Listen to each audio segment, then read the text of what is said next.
Halo Tribun, salam jumpa di Tribun Ambon hari ini. Kami akan hadirkan informasi terupdate dari Kota Ambon dan sekitarnya. Bersama saya Tanita Patesina, kita mulai dengan berita pertama.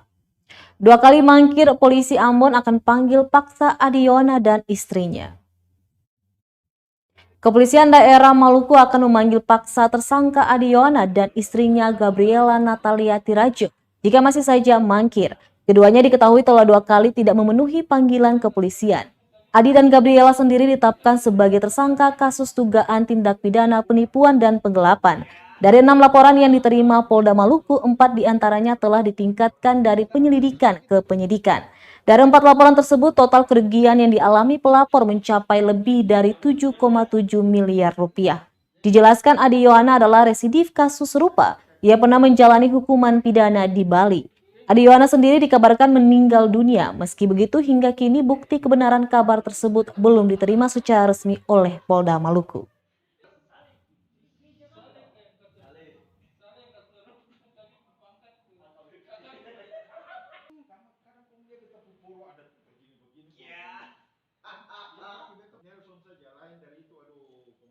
Kita ambil dari Facebook itu.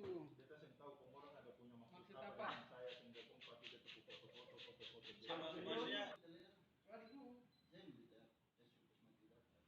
Jadi terkait Gunung Botak ya, garis miring 12 Rumawi 2020 SPKT tanggal 30 Desember 2020 ini, penyidik juga sudah menetapkan Adi Yohana dan Gabriela Natalia Tirajo sebagai tersangka. Dan sudah beberapa kali kita panggil Ibu Gabriela ini, namun beliau tidak datang, malah kepada pers, dan ada laporan yang tadi sebagaimana disampaikan kepada rekan-rekan. Untuk itu sekali lagi kami menghimbau kepada Ibu Gabriela, mari semua sama-sama kita menghormati proses hukum.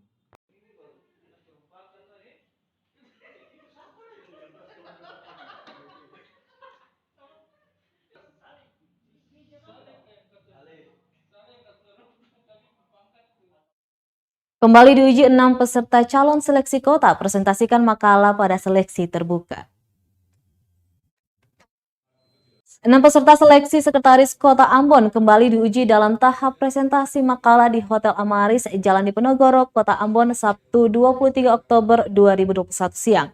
Berdasarkan hasil undian, ke-6 peserta akan bergantian mengemukakan masalah. Makalah mulai dari Asisten Perekonomian dan Kesejahteraan Rakyat Fahmi Salatalohi sebagai urutan pertama, diikuti pejabat dari Nusa Tenggara Timur Agus Ridimase, kemudian Kepala Bapedalik Bank Ambon Enrico Marita Putih dan Inspektur Kota Ambon Jopi Silano. Di urutan kelima yakni Kepala Dinas Komunikasi Informatika dan Pesandian Pemerintah Provinsi Maluku Samuel Huai, dan yang terakhir Kepala Dinas Komunikasi dan Informatika dan Pesandian Joy Adrians. Mereka akan mempresentasikan makalah yang telah dibuat sebelumnya dengan tema besar yaitu Tata Kelola Pemerintah Kota Ambon yang Smart. Sementara yang bertugas sebagai moderator yaitu Wakil Wali Kota Ambon Syarif Hatler didampingi Sekretaris Kota Ambon Agela Heru.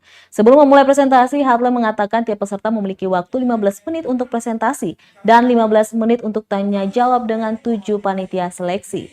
Ke-6 peserta itu juga akan dinilai oleh 7 pansel yang terdiri dari berbagai latar belakang, yakni PLH Sekretaris Daerah Provinsi Maluku Sadalili, Jasmono Mercy Papilaya, Hussein Bonai Sinai, Abidin Wakano, Jamie Jeffrey Peters, dan Domingo Siwabesi.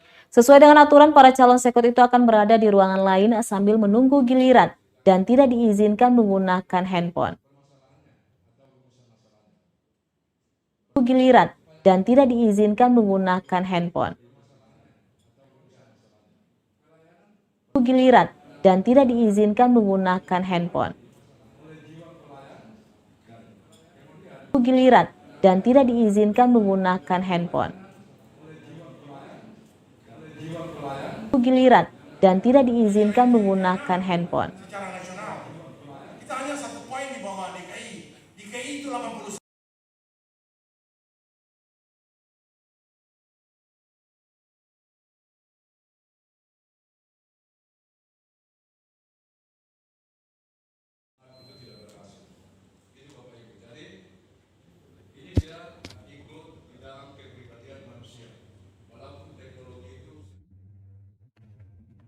Jelang sesi lompa, 15 kantong sampah diangkut dari Pantai Totu, Pulau Haruku, Maluku Tengah. 15 kantong sampah diangkut dalam aksi bersih lingkungan yang bertajuk Tarus Jaga Rumah.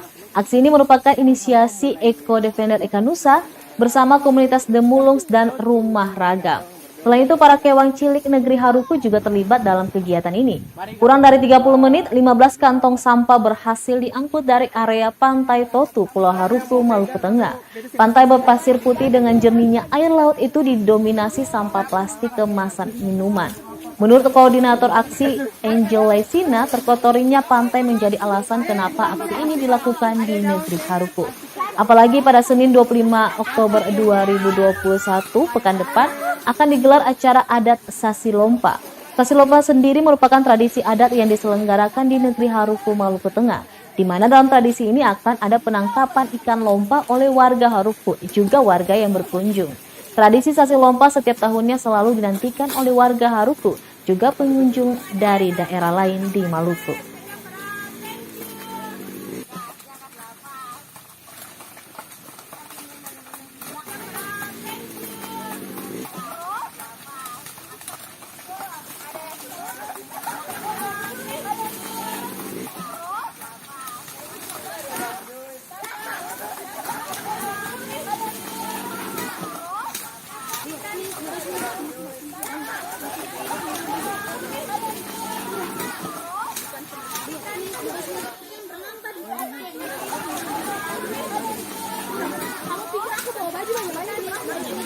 Tarus Jaga Rumah itu sendiri bagian dari Ekanusa, katong Eco Defender, katong protek lingkungan, katong pendidikan.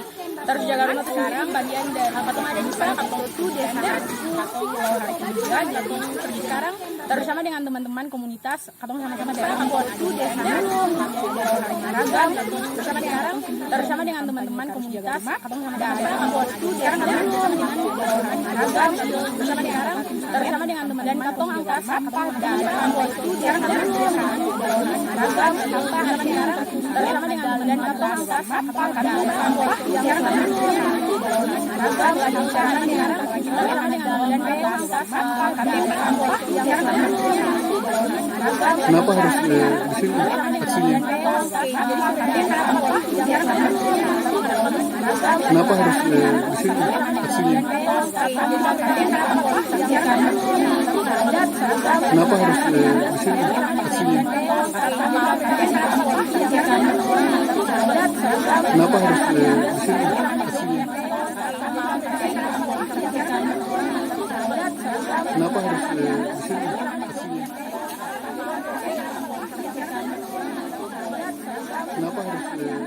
Beralih ke berita selanjutnya, Tribuners, mantan Kadis PUPR Maluku Tengah kini jadi peternak ayam petelur beromset puluhan juta rupiah. Mantan Kadis PUPR Maluku Tengah. Banyak cara yang dapat dilakukan untuk tetap produktif di masa purnabakti, seperti yang dilakukan mantan Kepala Dinas Pekerjaan Banyak cara yang dapat penataan ruang PUPR Kabupaten Maluku Tengah, Yosman Pabisa. Pria kelahiran 1961 ini membuka usaha peternakan ayam petelur di kawasan kilometer 4 negeri Makariki, Kecamatan Amahai. Usahanya terhitung baru dirintis, yakni Januari 2021. Namun hingga kini telah menghasilkan omset jutaan rupiah per hari. Sebelum menjadi peternak ayam, Yosman mengabdikan dirinya sebagai ASN di Kabupaten Bengkulu bertajuk Pamahai. Sebelum menjadi peternak ayam 15 tahun. Yosman sendiri baru saja pensiun pada Mei 2021 lalu. Namun usaha ternak ayam petelur sudah ia siapkan jauh sebelum itu dengan nama Efrata Farm. Alhasil, tepat 1 bulan setelah ia resmi pensiun, ternakan yang ia rintis itu mulai menghasilkan. Kini keuntungan yang ia dapatkan dari hasil ternaknya itu bisa dibilang lumayan, di mana per bulan hasil bersih yang ia kantongi mencapai belasan hingga puluhan juta rupiah. Ia menjelaskan modal pembelian anak ayam sebanyak 2.000 ekor dengan membutuhkan modal 24 juta rupiah. Sedangkan kebutuhan pakan untuk pembesaran selama 2 bulan membutuhkan 2 kuintal pakan atau 4 karung dengan harga Rp300.000 per karungnya.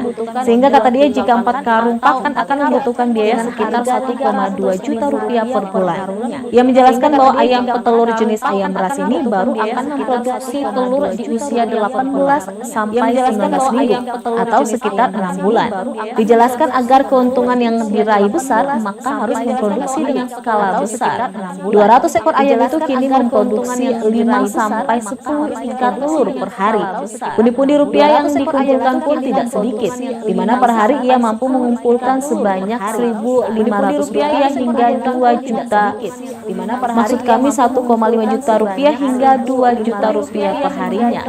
Jika kita kalikan pendapatan per hari sebanyak 2 juta rupiah, maka mantan Kadis PUPR ini mampu mengumpulkan sedikitnya sekitar 60 juta rupiah per bulan dari hasil ternak ayam petelur tersebut. Mampu mengumpulkan sedikitnya sekitar 60 juta rupiah per bulan dari hasil ternak ayam petelur tersebut. Mampu mengumpulkan sedikitnya sekitar 60 juta rupiah per bulan dari hasil ternak ayam petelur tersebut. Mampu mengumpulkan sedikitnya sekitar 60 juta rupiah per bulan dari hasil ternak ayam petelur tersebut. Mampu mengumpulkan sedikitnya sekitar Januari dengan perhitungan pas saat pensiun itu sudah produksi Tuhan saya pensiun untuk Januari dengan perhitungan 1 Mei 1 Juni sudah produksi terus memang konsep saya itu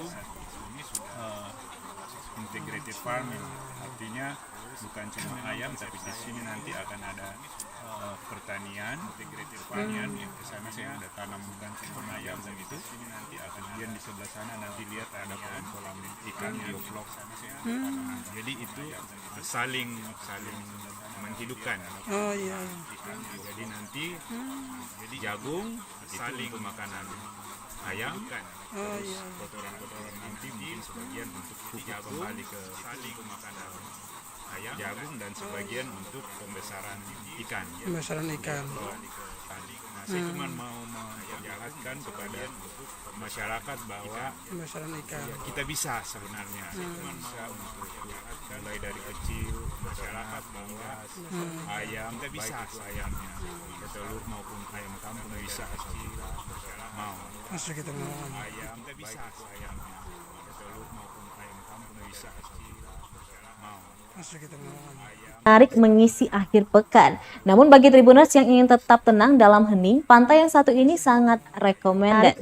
Telah di lokasi reporter Ajen Batalea, inilah keindahan dan keheningan Pantai Wainuru, Kecamatan Salahutu, Maluku Tengah. Di lokasi reporter Ajen Batalea, inilah keindahan dan keheningan Pantai Wainuru, Kecamatan Salahutu, Maluku Tengah. Di lokasi reporter Ajen Batalea, inilah keindahan dan keheningan Pantai Wainuru, Kecamatan Salahutu, Maluku Tengah. Di lokasi reporter Ajen Batalea, inilah keindahan dan keheningan Pantai Wainuru, Kecamatan Salahutu, Tepatnya di Pantai Wainuru, Desa Liang, Kecamatan Salahutu, Kabupaten Maluku. Ini merupakan salah satu titik yang menjadi tujuan para pelancong dari Kota Ambon tentunya dan sekitarnya untuk menghabiskan akhir pekannya, terutama yang suka banget nih sama dan sekitarnya pesona laut tentunya dan keindahan bawah laut. Ini pas banget bisa untuk berenang di sana.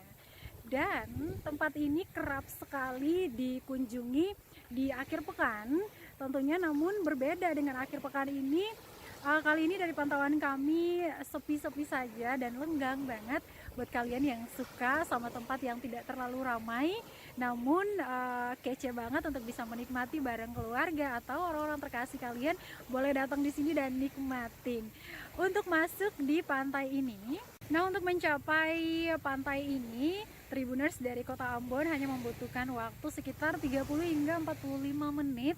Dan ya by motorcycle atau mobil, angkot juga boleh. Namun kalau pakai angkutan umum pasti akan memakan waktu lebih panjang begitu ya. Nah sampai di depan pintu masuk untuk bisa menembus itu gerbang masuknya ada biaya masuknya, yakni Rp10.000 bagi yang menggunakan kendaraan beroda 2 atau Rp5.000 per kepala. Ini letaknya dekat banget sama pelabuhan Liang ya, sebelah kiri ini, dan airnya nanti akan saya tunjukkan kepada Tribuners. belum terlalu banyak fasilitas yang kemudian dipasangkan di sini karena masih dibangun secara swadaya oleh masyarakat setempat. Nah, khusus buat para pecinta kuliner nih, jangan harap bakal makan banyak di sini karena seperti yang terpantau tidak ada semacam stand yang menjual beberapa aneka makanan khas di sini seperti pisang goreng, rujak dan yang lainnya. Namun kalau memang pengen untuk berenang dan segala macam, inilah tempatnya. Salah satu yang recommended banget. Di belakang Ajeng di sini sudah ada yang molo-molo. Tanpa harus menggunakan alat snorkel juga udah bisa tuh melihat biota laut dengan mata telanjang ya. Semoga nggak buram seperti saya. Oke, buat Tribuners yang menggunakan kendaraan roda 2 maupun roda 4 untuk memasuki kawasan ini cukup berhati-hati karena untuk area masuk dari jalan utama belum diaspal atau jalan licin seperti itu, jadi kecepatannya mungkin dikurangi dikit ya karena agak bumping jalannya. Oke, selamat menikmati keindahan alam yang ada di Pantai Wainuru ini dan pulang dengan membawa kenangan, jangan menyisakan sampah di lokasi destinasi wisata yang ada di Provinsi Maluku ini. Ajeng Atalea pamit, kita akan jumpa lagi dengan destinasi wisata lainnya di Provinsi Maluku. Amato. Halo Tribuners, senang sekali Ajeng bisa menyapa dari salah satu. Baik Tribuners, keindahan Pantai Wainuru sekaligus menutup perjumpaan kita di Tribun Ambon hari ini edisi 23 Oktober 2021. Saya Tanita Patesina beserta tim redaksi yang bertugas undur diri. Sampai jumpa lagi Tribuners dan selamat menikmati akhir pekan Tribuners. Amato. Terima kasih sudah nonton. Jangan lupa like, subscribe, dan share ya.